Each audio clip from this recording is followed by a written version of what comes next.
All right, there we go. Hi, everybody. I'm Stephen. I'm the pastor who has too much in his hands and too much going on. We are in a series of messages. We're actually going to finish the series today called Share Practical Steps for Living on Mission. And what we've seen in this series is that Jesus calls Christians to be his ambassadors. We're his representatives here on earth. And so we live out his mission for us. And his mission, to live on mission, means that we show Jesus by how we act, and then we share Jesus by sharing the gospel and our experience of it. And so last week I gave you another homework assignment. I know that last week some people were playing catch up because they didn't do the assignment from week one. But last week I told you to ask a Christian and a non-Christian to share the story of their spiritual journey with you. And then I asked you to share your spiritual journey, your testimony with a Christian and a non-Christian. How'd you do? Nervous smiles like, I don't think I did it. I forgot. Dang it. I need to write things down when you tell me to do things, or at least, read the emails that go out every week. But I mean, some of you did this. What did you learn? What did you learn as you heard other people telling you their story? And what did God teach you as you shared your story? My hope is that you're seeing that Jesus' presence in the world is spread through relationships of listening and sharing. And that's part of the point, that you would understand that this is how Jesus wants to reach the world. It's through relationships where people listen and they share. So we're going to take a step forward again in this week. This week I talked to someone in our church who said, hey, look, I've done all that you've told me to do. I've done the homework. I shared my story with this friend of mine. I heard his story. He didn't become a Christian. So now what do I do? Good question. Well, that's what we're going to talk about today. That's the focus of today. Today's message is called Your Stories Are Your Light. Your stories are your light. And I want to give a special shout out to our kids, little ones that are both here and online. Just a quick question. Have you ever experienced God in your life? Maybe you've seen God do something in your life or in your family's life. Maybe you've prayed and seen God answer. Well, today we're going to see that your stories about God are how you can tell people about Jesus. And sometimes it's the best ways to tell people about Jesus. In Matthew chapter 5, verses 14 through 16, we're going to look at what Jesus has to say there. He says something really profound. He says this. The verses are in your bulletin. If you have a Bible, you can look at them there. But listen, this is Jesus' words. He says, this is to his disciples, so it's to us today. He says, you are the light of the world. A city set on a hill cannot be hidden, nor do people light a lamp and put it under a basket, but they put it up on a stand, and it gives light to all in the house. In the same way, let your light shine before others, so that they may see your good works and give glory to your Father who is in heaven. So Jesus is telling us today, you are the light of the world, and so let your light shine. And this whole series is about how can we get to a place where we are letting our light shine? How do we get to a place where we are sharing our faith in Jesus and what he's done for us? And it starts here, like this amazing news that the God of the universe, the God of creation, the God of salvation, the God who is infinitely powerful and loves us, showed up in Jesus. And when Jesus came, he said, you are the light of the world. Jesus says this about you. You are the light of the world. And he says, let your light shine. Now, how do we do this? And specifically, how do we share in long-term friendships and in long-term work relationships? Well, not the way that I did it when I was in college.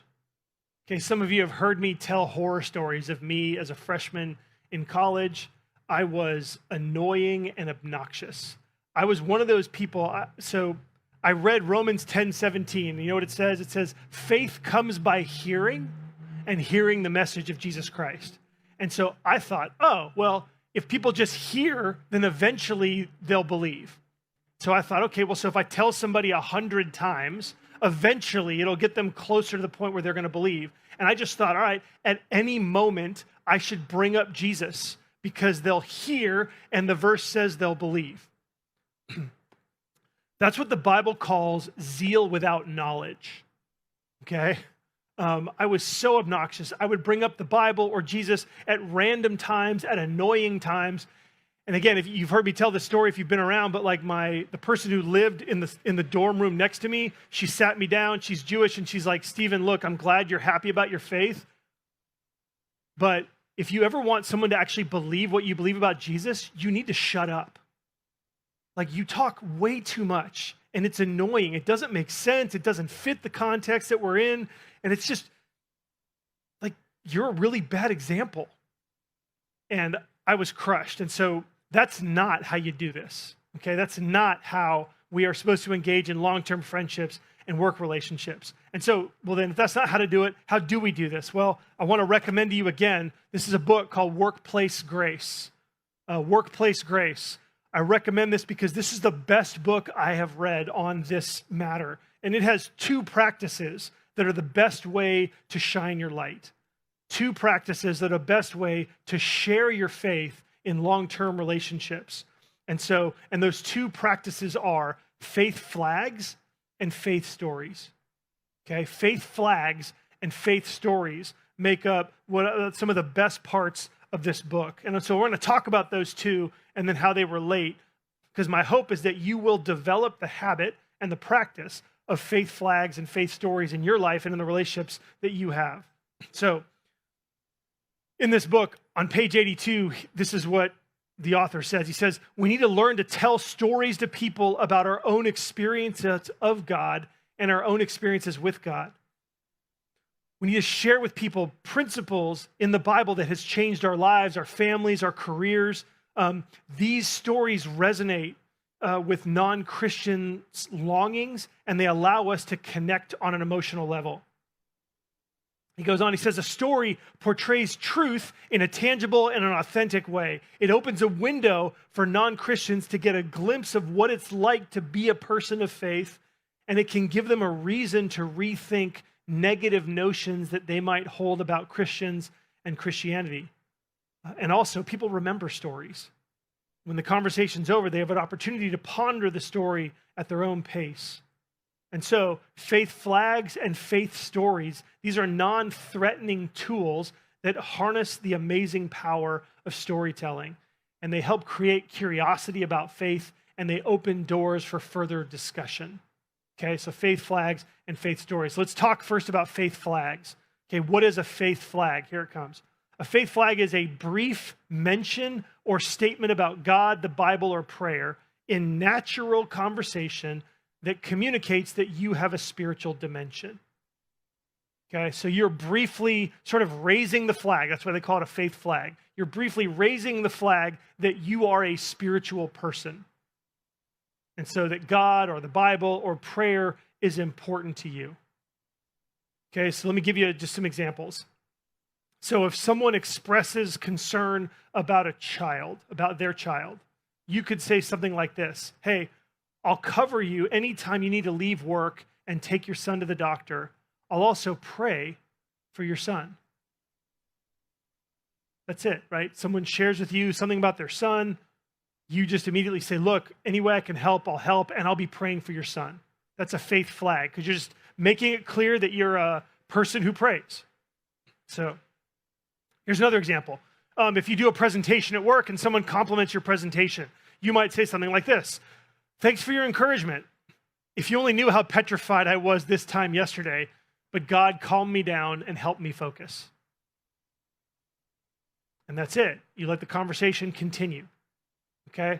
And so you're outing yourself as someone in whom God works in your life, right? You're being humble and you're admitting, hey, you know what? I was really nervous yesterday, but God calmed me down. So, right, you get the point. It's a very brief a very brief mentioning, an outing of yourself as a prayer person, a God person, a Bible person. Here's another example. In a conversation about parenting, you might say something like this. My wife and I were thrilled because we got this positive report from our son's teacher. And at the breakfast table, we've been reading from the book of Proverbs about living wisely. And so, well, with our son, at least one of us in our family is making progress. Okay, so again, a little bit self-deferential. You're being honest, but you're talking about, we've been reading the book of Proverbs, right? It's in the Bible, that kind of thing. So a faith flag, again, it provides a snapshot of who we are and what we believe. It identifies us as someone whose faith is important, and then it can open up opportunities for further discussion about spiritual topics. Okay, and so you want to be able to just begin to work faith flags into your relationships. You just want to mention that you are a faith person, you're a Bible person, you're a God person in the normal course of natural conversations in the relationships that you have. Okay, so that's a faith flag. What's a faith story? A faith story is kind of an extended version of a faith flag. Okay, a faith story is a 1 to 2 minute story where you talk about how you had an encounter with God or you learned an important spiritual lesson. Okay, so it's a 1 to 2 minute story where you describe how you had an encounter with God or you learned an important spiritual lesson. It lets the listener see how God makes a real difference in your life. So these are just little mini testimonies of the ways that God works in your life. Okay, let me give you some examples. So you are in conversation with somebody and you get a comment about how you handled a difficult situation at work or in your personal life. Here could be something that you might say. Thank you. I haven't always been able to respond this way. In fact, I had high anxiety down to a science until just a couple years ago. My mentor at the time noticed how stressed I was and how much stress was affecting my work and my personality. And so we met once a week over the next few months to study what the Bible says about experiencing God's peace. And my life hasn't been the same since. So just a little mini testimony. And it's very often, I was having problems, and then God met me, and now things are better. Right? That's the general outline. I was blind, and now I see. Right? I was blind, I met Jesus, now I see. Right? So these are, again, 1 to 2 minute stories that just highlight how God has worked in your life, how the Bible has made a difference, how the community of the church has made a difference. So here's another example. In a conversation maybe about a lost business opportunity, you could say this, like a few years ago, I had a business deal fail, and it about killed me. I worked on it for months, and I put everything else on hold. The bank was calling. I couldn't sleep at night. I was having chest pains. I got to a place where I had no other option but to trust God with my business. I realized that I needed to do my best work, but in the end, God controls the results. I don't like to lose, but I have peace of mind knowing that God is running the show. Again, short story. I was stressed out, anxious, out of control. I didn't have control. And I met God, and now I'm recognizing that He's the one in control. So again, it's a 1 to 2 minute thing. And these faith stories are really powerful because they give a glimpse of what it's like to be a child of God and what it's like to have a relationship with Him. Right? It shows what active, real life faith looks like and feels like. These faith stories also, they tend to correspond. They're designed to correspond to a need or a circumstance in the listener's life. So you're telling this story about yourself because in natural conversation, you've just heard that they're struggling in this particular area. And so you're offering an example of how God has met you in a similar way. The design of that is that it stimulates questions or comments, and you can further the discussion. And then also faith stories they help explain why there's something different about us. Like, what is it that makes us tick? So again, we shine as lights in the world when we care about people. Like Jesus said, that they may see your good works And so that means that we're caring about people, we're doing things for people, we're living differently, we're doing good work, we're doing hard work in the office, we're caring about people at home in the neighborhood, we're caring about our coworkers, our colleagues, our friends. Like, we're doing things that demonstrate the goodness of Jesus.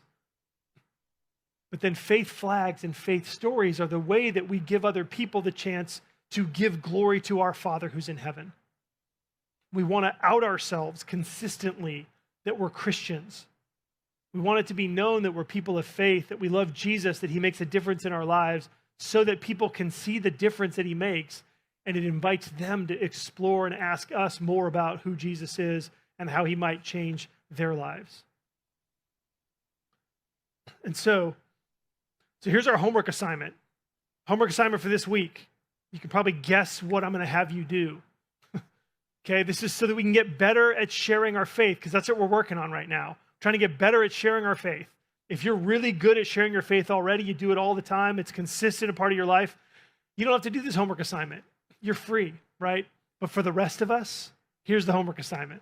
I want you to write 3 faith flags, and I want you to write 3 faith stories. Okay, write 3 faith flags and 3 faith stories. Okay, how do you do this? Well, here's step 1. Step 1 is make a list of the times in your life when you've had a personal encounter with God.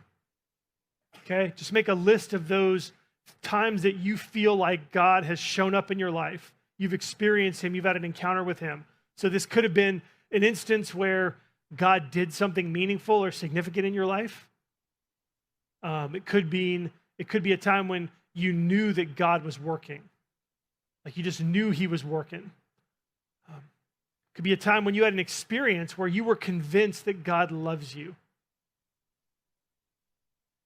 A time where God broke through and taught you something important that you'll never forget.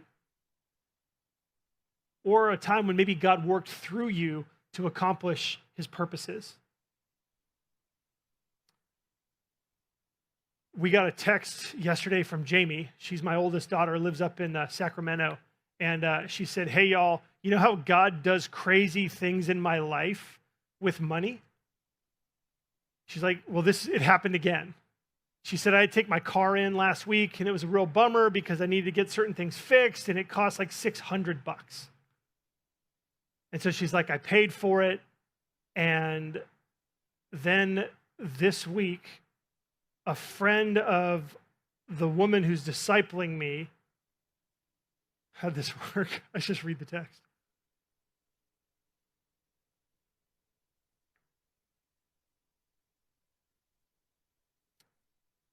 She said this: "So it cost over $600 to fix, so that was a bummer. And then the discipler this morning, I went on a walk with my discipler, and she gave me an envelope with $600 from this other family. This other family are my mentor, discipler's best friends, and they were the ones, that they were paying for us to lead yoga classes over quarantine. And so she's like, they must have heard somehow that I had car problems and they wanted to help. And she's like, seriously, like, I don't even see them anymore, and they just gave me this gift." And then in all caps, "God always provides above and beyond anything we can ask or think." So this is a faith story, right?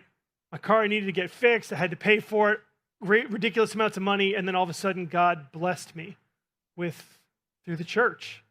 And so anyway, so you want to think of a time when God showed up, and those are the different ways. And then after you make that list, just choose 3 of these experiences and write 3 faith flags and 3 faith stories about each. Here's what will happen. You will find that as you're faithful to prepare to share, God will bring more opportunities for you to share. Like, that's how it works. The more you're prepared to share, the more God will open up doors for opportunity for you to share. And sometimes that's just God saying, hey, you've been faithful in this, so I'm going to bless you. I want this person to hear from you. And sometimes what happens is as you prepare, you go, oh my goodness, wait, I actually have some stories to share. Like, God actually works in my life. And as you walk around knowing that, you will recognize opportunities that have already been in your life that you just haven't taken yet because you weren't prepared. So let me give you some guidelines for how and when to share your faith flags and your faith stories, because I think I'm the expert at doing this wrong.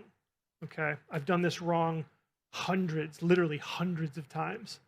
I could probably go back and find these people and go, hey, what would you say what I was like when I was in college? And they would be like annoying, obnoxious, frustrating, completely out to lunch, anyway. So here's some guidelines. These are things I've learned along the way, things that are also reflected in the Workplace Grace book.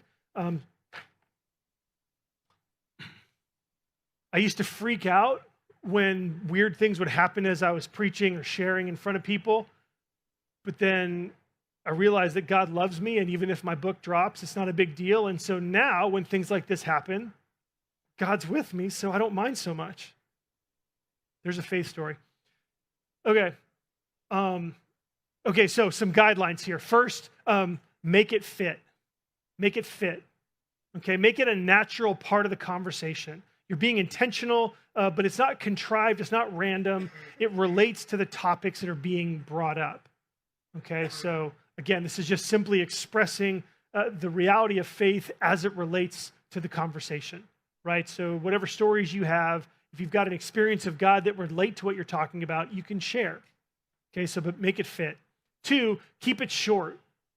Okay, faith flags are just a few seconds. It's like a sentence, maybe. Faith stories are 1 to 2 minutes. But you don't want to start preaching. You just want to share. And the point is that you put it out there, and then you just leave it there and let the conversation continue. If they want to keep talking, we'll talk about that in a second. 3rd, be authentic. I can tell you this over and over and over again. People appreciate when you are real far more than when you come across like you're perfect and have all the answers. So if your faith story includes how broken you are, what an idiot you used to be, how obnoxious you might have been in the past, it endears people to you. So be authentic. And then 4th, watch for a response. Okay, you're watching for a response. You want to look for it, but don't expect it. Okay, a verbal reply can, if someone like sort of bites, if they actually want to engage with you in the conversation, they'll ask. They'll say something that wants to take it further. And so you want to look for that, but don't expect it. Okay, body language can also be a clue to someone's interest or comfort level. And you want to respect a negative response or even a silent response. So if they don't engage with you on the spiritual stuff that you've just shared, then just move on. It just shows that you just need to wait, like need for cultivation. Don't push. Okay, you want to give other people the time and the freedom to process this new information on their own. I used to hate it when I would share a story and people would say, oh, that's really good for you. Because back then I was like, well, it's not just good for me. If it's true for everyone. So it should be good for you too. So don't tell me, like I could feel like they were just using that phrase, I'm really glad for you, to push me away and keep me at arm's length, right? They were trying to say like, oh, it's good for you, but not for me. And I used to get frustrated by that. And then I realized, you know what? If I could share enough where somebody would say, oh, that's really good for you 5 times, and that's really making an impression. It really is making an impression. Like what we're doing is we're planting seeds. We're just planting seeds. We're helping people understand this is the impact of what it means to have a relationship with Jesus. And again, over time, as long as you don't push, over time, those seeds will get an opportunity to grow. And so, and then the last just guideline on this is focus on the gospel with your stories. Let your stories illustrate how you share the gospel.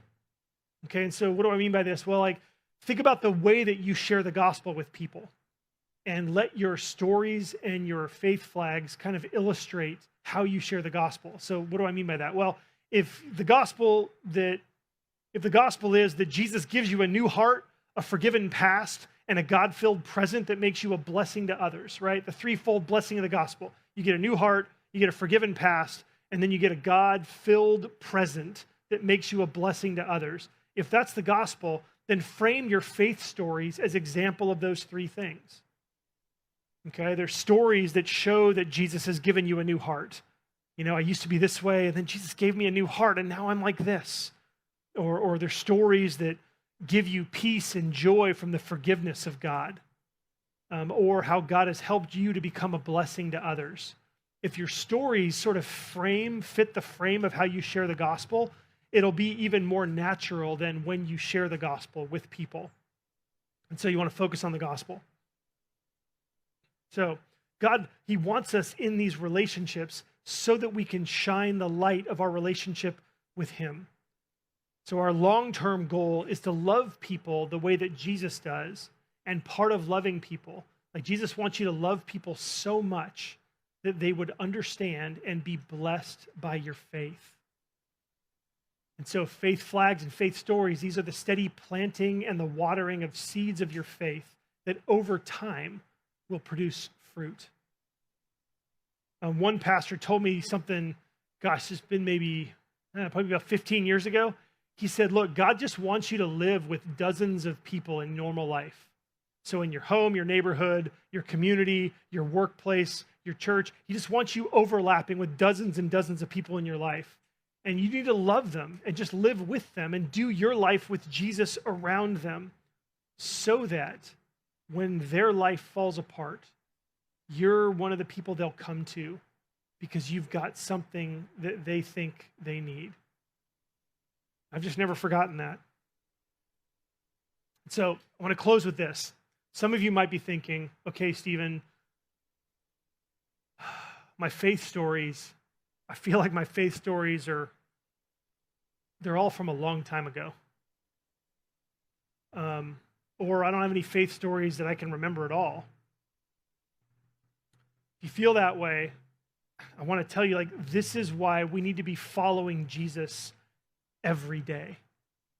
This is why Jesus needs to make a difference. We need to be spending time with him all the time. And it makes sense that we would do that, right? I mean, if Jesus is God over everything, if Jesus is the God who is infinite, eternal, and he loves us and he cares about us, if he's the most important thing in our lives, then he should be making a difference in our lives every day.